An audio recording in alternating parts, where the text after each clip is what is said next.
আসসালামু আলাইকুম ওরহমতুল্লাহি ওবরাকাতুহু। এই দুনিয়াতে এমন একটি বাক্য আছে যা বললে আল্লাহ খুশি হন, যা শুনলে ফেরেশতারা সাক্ষী থাকে, আর যে ধারণ করে সে হয়ে যায় সফল। সেই বাক্যটি হল লা ইলাহা ইল্লাল্লাহু মুহাম্মাদুর রাসূলুল্লাহ। আজ আমরা জানব এই কালেমা পড়লে আমাদের জীবনে দুনিয়া ও আখিরাতে কি কি পরিবর্তন আসে। ভিডিওটি শেষ পর্যন্ত দেখুন, কারণ এই একটি কালেমাই আপনার পুরো জীবন বদলে দিতে পারে। লা ইলাহা ইল্লাল্লাহ অর্থ আল্লাহ ছাড়া কোনো ইলাহ নেই। মুহাম্মাদুর রাসূলুল্লাহ অর্থ হজরত মুহাম্মদ সাল্লাল্লাহু আলাইহি ওয়াসাল্লাম আল্লাহর প্রেরিত রাসূল। এই কালেমাই হল ইসলামের মূল চাবিকাঠি। এই কালেমা ছাড়া কেউ মুসলমান হতে পারে না। নামাজ, রোজা, হজ, জাকাত সব ইবাদতের ভিত্তি এই কালেমা। যে ব্যক্তি অন্তর থেকে এই কালেমা বিশ্বাস করে তার জীবনে আল্লাহর রহমত নেমে আসে, হৃদয়ে শান্তি নেমে আসে। যে ব্যক্তি বেশি বেশি কালেমা পড়ে তার বুকের অস্থিরতা কমে যায়, দুশ্চিন্তা ও ভয় দূর হয়, কারণ সে জানে আল্লাহই সবকিছুর মালিক।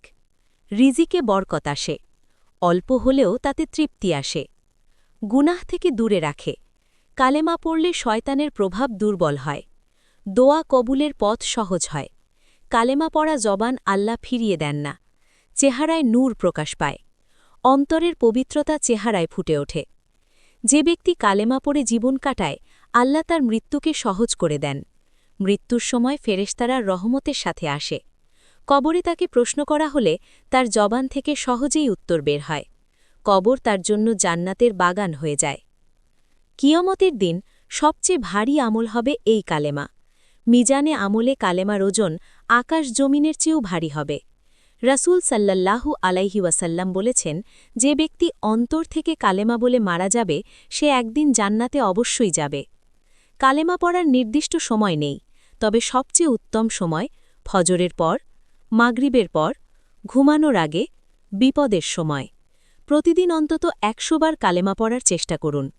এই দুনিয়া ক্ষণস্থায়ী, কিন্তু কালেমা চিরস্থায়ী।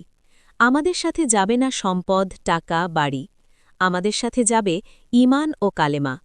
চলুন এখনই অন্তর থেকে পড়ি লা ইলাহা ইল্লাল্লাহু মুহাম্মাদুর রাসূলুল্লাহ। আল্লাহ আমাদের সবাইকে এই কালেমার ওপর জীবন ও মৃত্যু দান করুন। আমিন।